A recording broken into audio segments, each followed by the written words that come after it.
If anyone asks when the strange marriage began, the honest answer is simple: it started the moment a human refused to leave a stranger in the dirt. The desert outside Tonopah, Nevada, was the kind of quiet that made a man hear his own heartbeat. Daniel Carter's pickup truck rolled slowly along the cracked service road, headlights sweeping across pale sand and dry brush that stretched for miles under a sky so wide it looked unreal. He had been driving home after a late repair shift at a small private airfield nearly 20 miles away, the clock on his dashboard glowing 2:17 a.m., when the sky flashed. Not lightning. Not a plane. Something brighter. A streak of silver fire tore silently across the darkness, cutting from horizon to horizon before vanishing behind a line of distant hills. Daniel eased his foot off the gas. Out here, you noticed things like that. The desert didn't offer many surprises, so when it did, people paid attention. 10 seconds later the ground gave a soft tremble, like a heavy truck passing far away. Daniel frowned, turned the wheel, and guided the pickup off the road toward the hills where the light had disappeared. The tires crunched over gravel and sand as he drove nearly a mile across open desert until he saw it. At first it looked like a wrecked aircraft half buried in the sand, metal panels scattered in a rough circle maybe 40 feet wide. But the metal didn't look like aluminum. It shimmered in the moonlight like polished glass, curved and seamless in ways human machines usually weren't. Daniel stepped out of the truck and the desert air felt cool against his skin, maybe 60 degrees, with a faint metallic smell drifting through the breeze. "Hello?" he called out, his voice small in the empty night. No answer. Just the quiet hum of cooling metal. He moved closer, boots crunching softly over the sand, until he saw movement beneath one of the broken panels. Someone was there. A figure lay half-trapped under the curved section of the craft, one arm visible in the pale light. The skin was not human. It carried a faint turquoise glow, smooth and luminous like moonlit water. Daniel stopped for half a second, his mind trying to catch up with what his eyes were seeing. Then instinct took over. "Hey, easy," he murmured as he crouched down beside her. The panel pinning her shoulder wasn't huge, maybe 60 pounds. He gripped the edge, lifted, and pushed it aside with a grunt before kneeling in the sand beside the fallen stranger. She looked young. Humanoid. Tall even while lying down, with silver-white hair drifting around her face like strands of light. Her breathing was shallow but steady. Daniel pulled off his work gloves and reached out, touching 2 fingers gently against the side of her neck the way an EMT once showed him years ago. Warm skin. A pulse. Strong. "You're alive," he said quietly, relief slipping into his voice. The woman's eyes opened. They were a deep, luminous violet, sharp and alert despite the confusion crossing her face. She looked at Daniel's bare hand resting lightly against her skin. For a long moment neither of them moved. Then she whispered something in a language Daniel had never heard before. The tone wasn't anger. It sounded more like disbelief. Slowly she lifted her gaze from his hand to his face. In the distant sky above the desert, faint lights began appearing one by one, like new stars turning on. Daniel didn't notice them yet. But the woman did. And the first thing she realized, staring at the human who had just saved her life, was something far more shocking than the crash itself. By the oldest law of her people, the moment he touched her, their lives had just become permanently bound. The alien woman did not scream when she saw the lights in the sky. She only closed her eyes for a brief moment, as if a quiet calculation had just reached a conclusion she had been hoping to avoid. Daniel followed her gaze upward and finally noticed the faint points of light forming high above the desert. At first he thought they were satellites catching the moonlight, but they moved with a slow precision that no satellite ever showed. They were arranging themselves into a silent formation, spreading across the stars like a careful pattern. "Okay," Daniel muttered under his breath, staring up into the sky. "That is definitely not normal." When he looked back down, the woman was watching him with a mixture of curiosity and alarm. Her violet eyes were bright now, fully awake, studying every movement he made. She lifted one hand slowly, examining the place where his fingers had rested on her skin only seconds earlier. Then she spoke again in that unfamiliar language, the sound soft but urgent. Daniel raised both hands slightly in a calm gesture. "Hey, it is all right. I do not understand you, but I am guessing you are not feeling great right now." He pointed gently toward the damaged craft behind her. "Your ship crashed. I moved some metal off you. That is about it." The woman continued staring at him, breathing steady but thoughtful, as if she was comparing his words with something only she knew. Then, carefully, she shifted her posture and sat up in the sand. Even sitting down she seemed tall, her posture straight with a quiet strength that reminded Daniel of professional athletes he had once seen at the airfield. The silver strands of her hair drifted slightly in the desert breeze, reflecting the moonlight like thin threads of glass. She glanced toward the sky again, and the calm expression on her face faded into something more serious. The lights above were growing brighter. There were at least a dozen now, maybe more, moving silently across the night until they hovered directly above the valley. Daniel squinted upward. "Those friends of yours?" The woman looked back at him quickly, and for the first time she spoke a word in clear, careful English. "Yes." Her voice was smooth and melodic, though the pronunciation carried the careful precision of someone repeating sounds learned from a distant recording. Daniel blinked once, surprised but relieved. "Well, that is good news," he said. "Because I was about to start worrying that I just stumbled into the weirdest meteor crash in Nevada history." The woman did not smile. Instead she watched him with growing concern. "You should worry," she said quietly. Daniel frowned. "That does not sound promising." For several seconds she seemed to struggle with her thoughts, glancing between his face and the hand he had used to check her pulse. The silence stretched long enough for Daniel to hear the faint hum of something approaching through the atmosphere above them. Finally she spoke again. "Human Daniel Carter," she said carefully, reading the stitched name tag on his work jacket. "When you touched me, did you understand the meaning?" Daniel shook his head immediately. "No. I was checking if you were alive." She studied his expression, searching for deception, but all she saw was honest confusion. That seemed to trouble her even more. She looked back toward the sky where the distant lights were now descending slowly through the atmosphere, their glow reflecting softly across the desert sand. When she spoke again her voice was quieter, almost resigned. "Then your action was kindness." Daniel shrugged slightly. "Where I come from, leaving someone in the dirt would be the strange choice." The alien woman inhaled slowly, her shoulders rising and falling as she processed his answer. In the sky above them the descending lights grew larger, resolving into smooth triangular silhouettes gliding silently through the air like enormous silver birds. Daniel finally noticed their size and let out a low whistle. "Well," he said softly, "looks like your ride showed up." The woman did not look relieved. She looked worried. Her violet eyes returned to his face one more time, filled with a strange mixture of gratitude and dread. "Human Daniel Carter," she said carefully, "when my people arrive, they will not ask why you helped me." Daniel tilted his head slightly. "Then what will they ask?" The woman hesitated only a moment before answering. "They will ask when the ceremony should begin." The first ship reached the desert floor without making a sound. Daniel expected wind, engines, something loud enough to shake the ground, but the craft simply descended through the air and stopped about 30 feet above the sand, hovering as quietly as a cloud. Soft blue light spread across the desert floor, washing over the broken remains of the smaller vessel and the two figures standing beside it. Daniel shaded his eyes with one hand and let out a slow breath.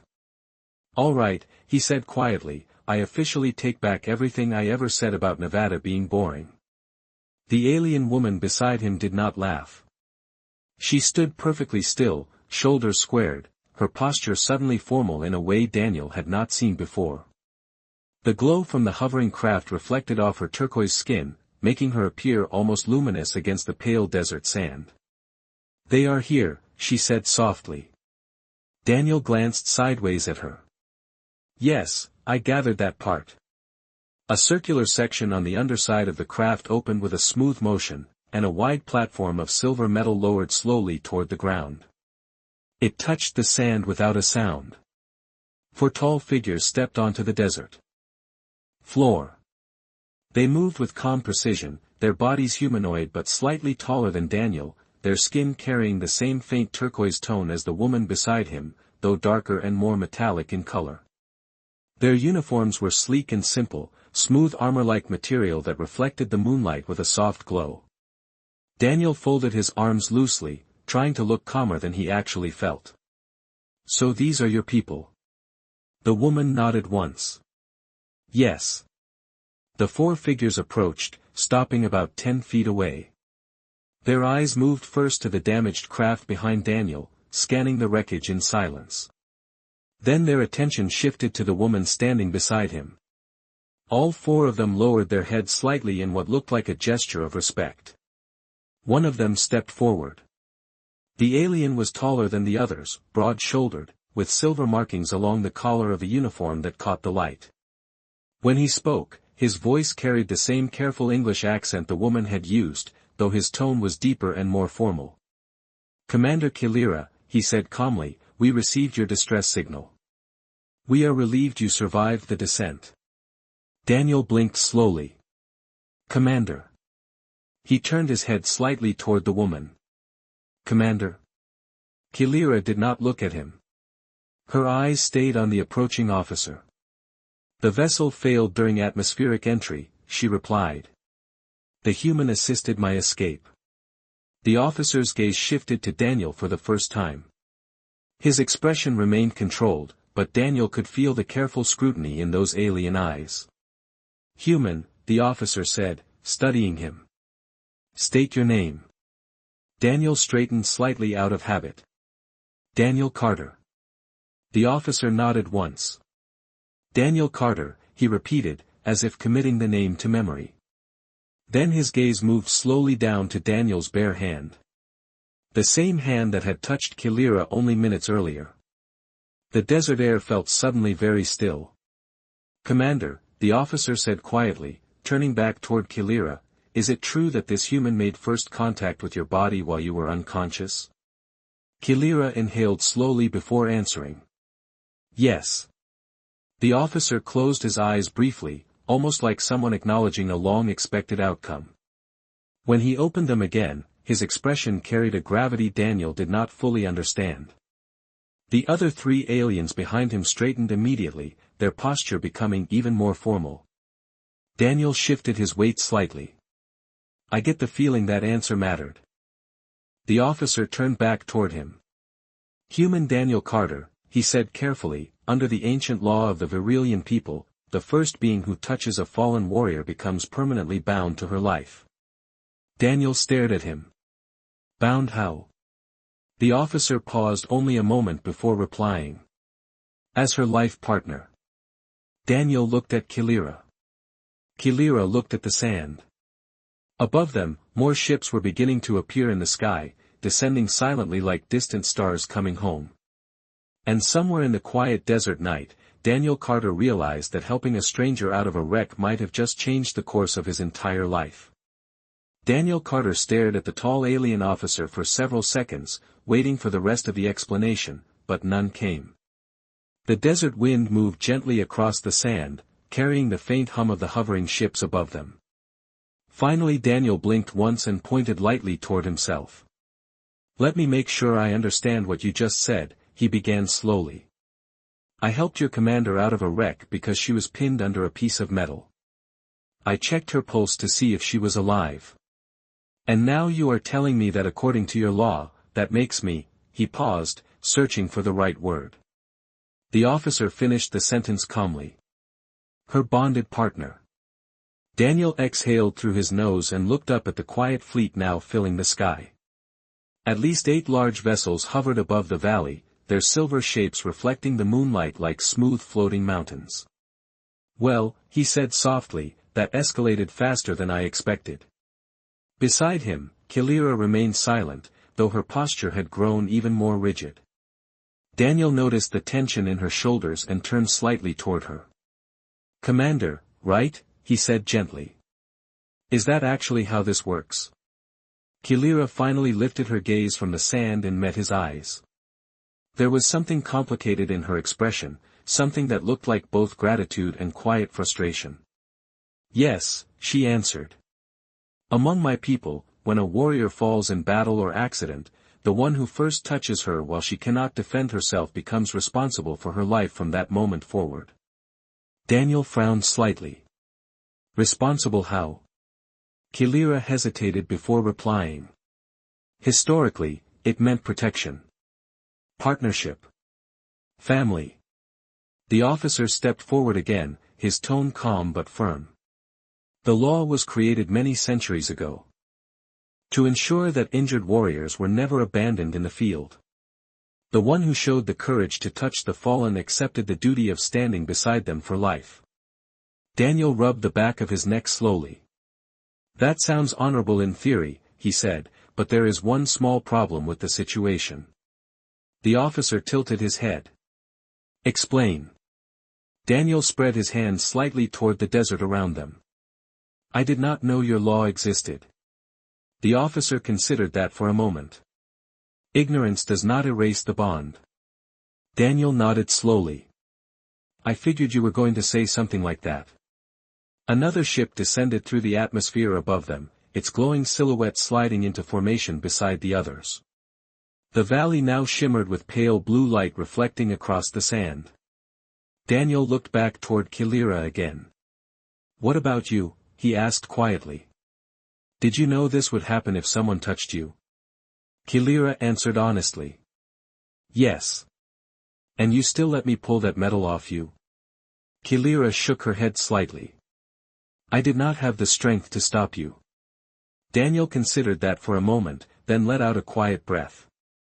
"So technically speaking," he said slowly, "I accidentally signed up for something without reading the fine print." For the first time since the ships arrived, a faint hint of amusement crossed Kilira's face. "That is an accurate description." The officer looked between them, his expression thoughtful. "Human Daniel Carter," he said carefully, "your action saved the life of a Virilian commander. That act carries great honor among our people."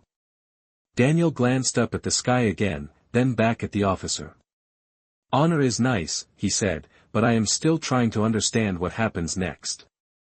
The officer gestured calmly toward the hovering ship behind him. "Next," he said, "you will come aboard with us so that the council may witness the bond." Daniel raised one eyebrow slightly. "Council?" The officer nodded once. "They must determine the future of the Union." Daniel looked at Kilira again, studying the quiet determination in her violet eyes.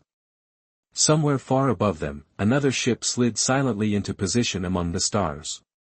Daniel Carter had started his night fixing a broken landing gear at a small Nevada airstrip.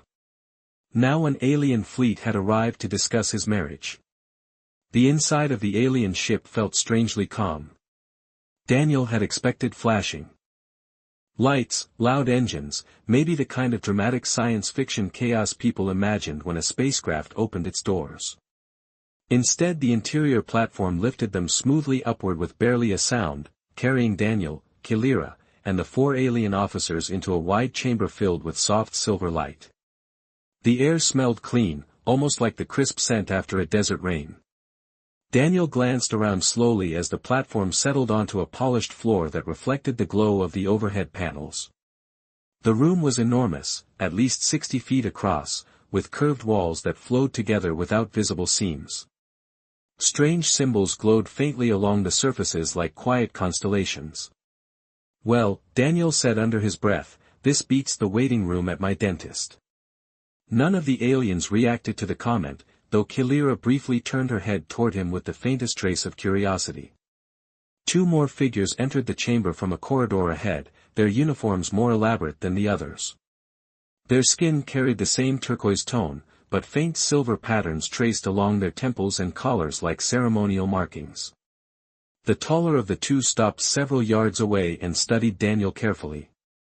"Commander Kilira," the figure said in calm English. Your survival brings relief to the council. Kilira bowed her head slightly. The crash damaged the navigation systems during atmospheric entry, she replied. However, assistance arrived unexpectedly. The council members' gaze shifted toward Daniel. The silence stretched for several seconds while the alien examined him with quiet precision, as if measuring something beyond height or weight. Daniel shifted his stance slightly and offered a small polite nod. Daniel Carter, he said, introducing himself before anyone could ask again. The second council member spoke this time, her voice softer but equally formal. Human Daniel Carter, records from the rescue team confirm that you made first physical contact with Commander Kilira while she was unconscious. Daniel exhaled slowly. Yes, he said. That part is accurate. The two council members exchanged a brief look before the taller one stepped closer. Then, according to the binding law of the Virilian people, a life bond has been formed. Daniel rubbed his forehead lightly with one hand. You keep saying that like it is already decided. It is, the council member replied calmly. Daniel glanced toward Kilira again. She stood perfectly still beside him, her posture straight and disciplined, though Daniel noticed the subtle tension in her hands. Commander, Daniel said quietly, do you get any say in this process? Kilira answered honestly. The law is older than our government. Even commanders do not override it. Daniel considered that for a moment before looking back at the council members. All right, he said slowly. Let us assume for a second that I accept your explanation. What exactly does this bond involve? The council member gestured gently toward the open chamber around them. The council will review the circumstances of the contact, confirm that the bond occurred under honorable conditions, and determine whether the union will proceed according to tradition. Daniel raised one eyebrow slightly. Union, he repeated. The second council member inclined her head. Yes. In your language, the closest term would be marriage. Daniel let out a quiet breath and glanced around the chamber again, noticing for the first time the faint outlines of other observers standing along the curved walls. Several Virilian officers watched the exchange in respectful silence.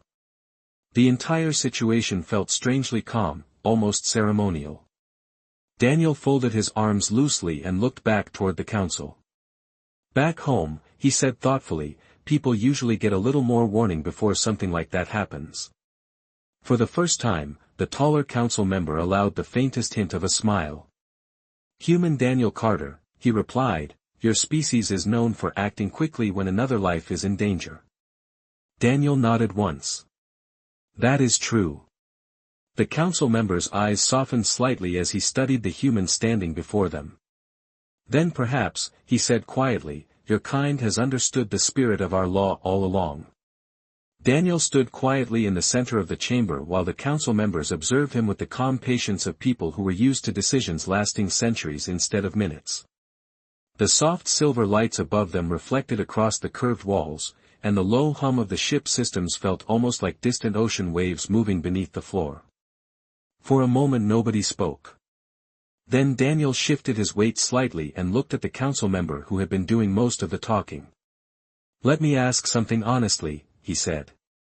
If I had not touched her, what would have happened? The chamber remained silent for a few seconds before the taller council member answered. Commander Kilira would likely have died from her injuries before our rescue team arrived. Daniel nodded slowly. Then the choice seemed simple. The council member tilted his head slightly. Explain. Daniel looked around the chamber at the watching officers. Where I come from, if someone is hurt, you help them. You do not stand around asking if it might complicate your future. A few of the observing Virilian officers exchanged subtle glances at that statement. The council member studied Daniel more carefully now, his expression thoughtful. Among our people, he said, touching a fallen warrior carries profound meaning. It represents the willingness to bind your life to theirs forever. Daniel rubbed the back of his neck again, thinking about the moment beside the crashed ship in the Nevada sand. When I touched her, he replied calmly, I was not thinking about forever. I was thinking about the next 5 minutes. Kilira turned her head slightly at that answer. Her violet eyes rested on him with quiet interest. The second council member spoke again, her voice measured and curious. Human Daniel Carter, if you had known the meaning of that touch, would you have acted differently? Daniel considered the question carefully. The chamber felt very quiet as dozens of alien eyes watched him think. Finally he shrugged lightly. No, the answer hung in the air for several seconds. The council member's expression shifted slightly. You would still have risked the bond? Daniel nodded. Yes. Why? Daniel looked at Kilira briefly before answering. Because she was lying under a piece of metal in the desert and she could not get up. The explanation was simple, almost ordinary, but something about it seemed to ripple through the room. Several of the observing officers straightened slightly, as if hearing something unfamiliar. Kilira lowered her gaze for a moment, her silver hair falling gently across her shoulder. The taller council member folded his hands behind his back and slowly walked a small circle around Daniel, studying him the way a scientist might observe an unexpected discovery. Your species, he said quietly, often acts without calculating the long-term consequences. Daniel gave a small smile. That is a polite way to describe it. The council member stopped in front of him again. Yet that instinct may be the purest expression of the law's original purpose. Daniel raised an eyebrow slightly. Which was? The council member turned his gaze briefly toward Kilira before answering. To ensure that compassion is stronger than fear. Daniel let that sink in for a moment. The words felt strangely familiar, even though they came from a civilization that traveled between stars. Kilira finally lifted her head again and spoke quietly. Council members, the human acted without knowledge of our law. It would be unfair to bind him without consent. The chamber grew still again as the council members considered her statement. After several long seconds, the taller one nodded slowly. Your concern honors both the law and the human. Then he looked back at Daniel. Human Daniel Carter, before the council confirms the union, you will be given a choice. Daniel folded his arms loosely. That sounds like the first encouraging sentence I have heard tonight. The council member's voice remained calm and steady. You may accept the bond and stand beside Commander Kilira as her life partner according to Virelian tradition. Daniel waited. The council member continued. Or you may refuse the bond and return to your world without obligation. Daniel glanced toward Kilira again, then back toward the silent chamber filled with watching officers. For the first time since stepping aboard the ship, the future was no longer decided for him. But something about the way Kilira avoided meeting his eyes told him the choice might not be as simple as the council believed. The chamber remained quiet after the council's offer. The silver light above reflected softly across the curved walls while dozens of Virelian officers watched the human mechanic standing calmly in the center of the room. Daniel Carter took a slow breath and glanced toward Kilira. She stood a few feet away, her posture disciplined, her expression carefully neutral, but something in her violet eyes suggested she was already preparing herself for the answer. Daniel looked back at the council member. You said I have a choice, he said. That means if I say no, I go home and life goes back to normal. The taller council member nodded once. Yes. The bond would be released and you would return to Earth without obligation. Daniel scratched lightly at his jaw as he thought about that. The offer sounded simple. A quiet ride back to the desert, maybe a story nobody would believe, and then the same ordinary life he had been living yesterday.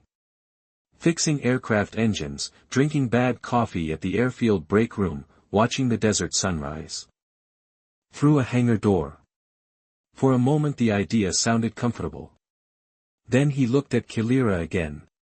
She still had not lifted her eyes to meet his. Commander, Daniel said gently, can I ask you something? Kilira hesitated before answering. Yes. If I refuse this bond, what happens to you? The chamber became slightly quieter, as if the other officers were also interested in the answer.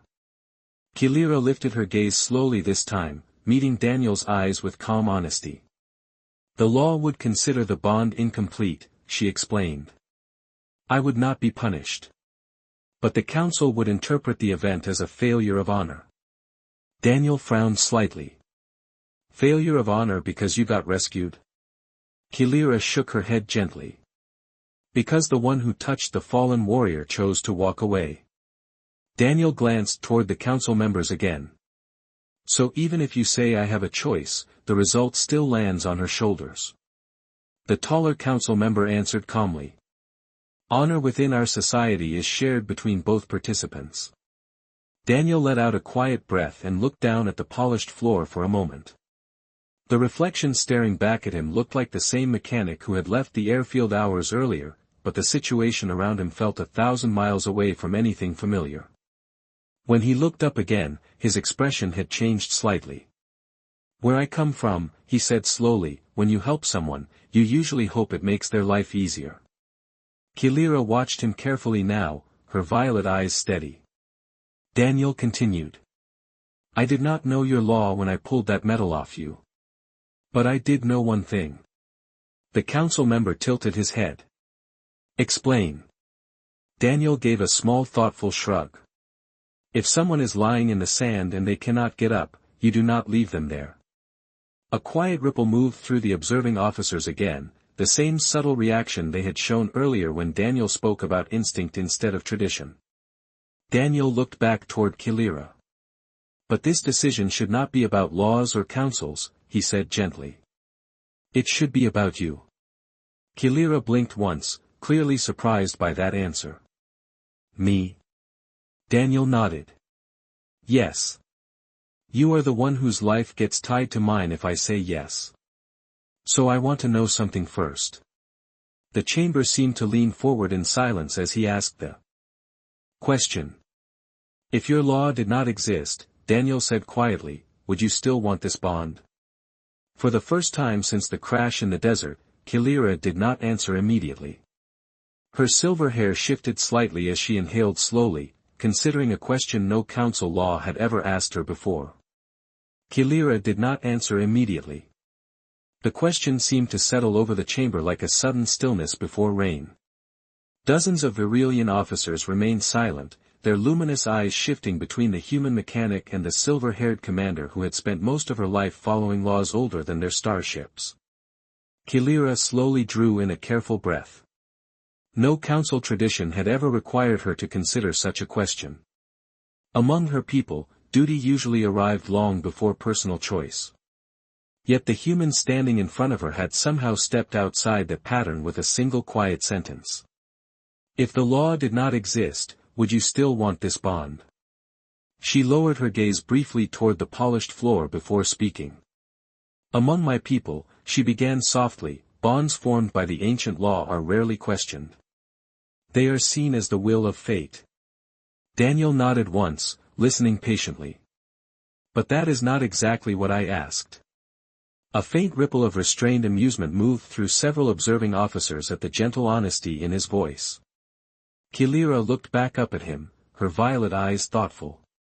You asked if I would choose the bond without the law, she said slowly. Daniel gave a small shrug. Yes. Because where I come from, that is usually how people decide something like this. The chamber waited. Kilira remained silent for several seconds, and for the first time since the council meeting began, the legendary commander looked uncertain.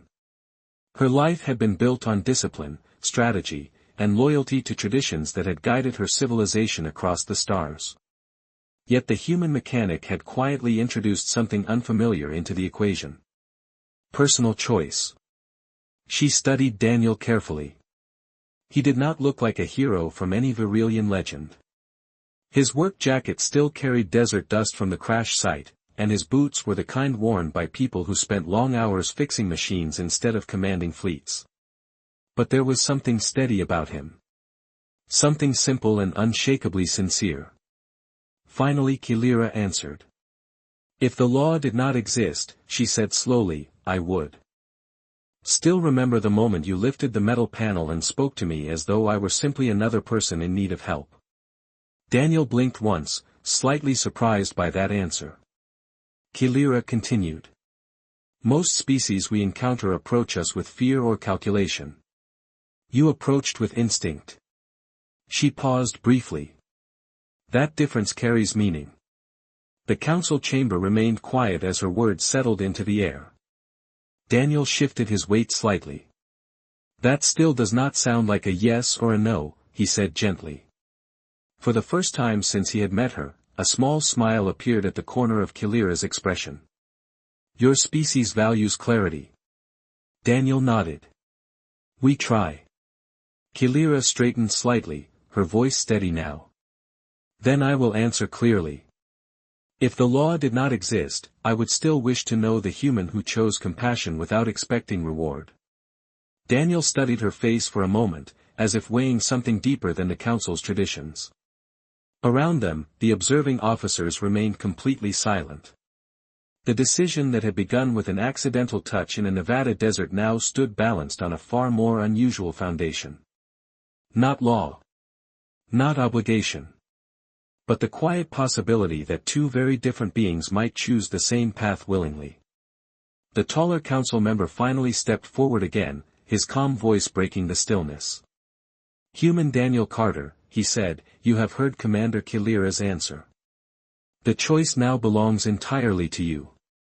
Daniel looked once more around the chamber, then back at Kilira. The desert mechanic who had simply stopped to help a stranger now understood something important. Sometimes the smallest actions could travel much farther than anyone expected.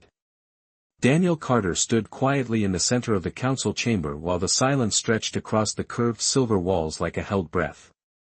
The stars outside the wide observation window shimmered slowly as the great ship drifted through orbit above Earth, and for a moment the mechanic from Nevada felt the strange weight of how far a single decision could travel.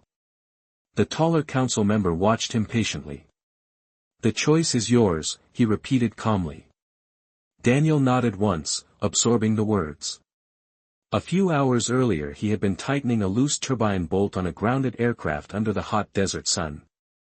Now an entire alien council was waiting for his answer about a bond that their culture considered sacred. He looked at Kilira again.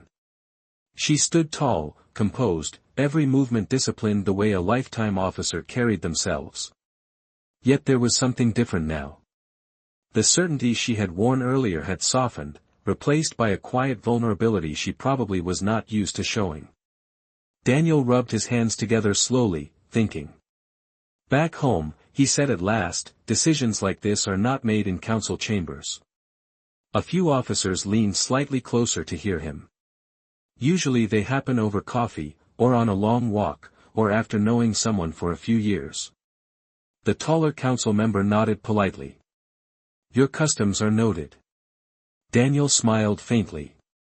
Yeah. They are a little less dramatic. A quiet ripple of amusement passed through the observing officers. Then Daniel's expression grew thoughtful again. But there is something else about where I come from. He turned his attention toward Kilira. When someone helps you up off the ground, you remember that person. Kilira's violet eyes held his steadily. Daniel continued.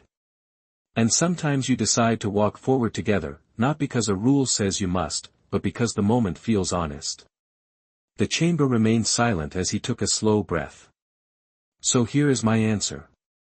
Every eye in the room focused on him. Daniel straightened slightly.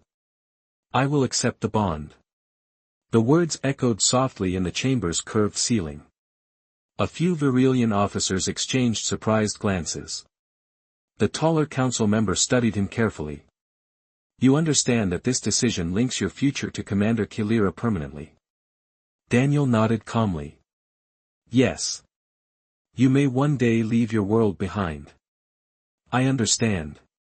The council member paused before asking the final question. Then why accept? Daniel looked toward Kilira again, and this time she did not look away. Because the law may have started this, he said quietly, but the choice belongs to us. Kilira's expression softened in a way none of the officers present had ever seen from their commander. The council member inclined his head slowly. Then the bond will be recognized. A soft harmonic tone spread through the chamber as the decision was recorded within the ship's ancient systems. No ceremony followed. No dramatic declaration. Just a quiet understanding shared between two very different beings standing beneath the same distant stars. Daniel glanced out the observation window at the blue curve of Earth far below. "You know," he said gently, "this might be the strangest day of my life." Kilira allowed the smallest smile to appear. "For a Virilian commander," she replied softly, "it is also an unusual beginning."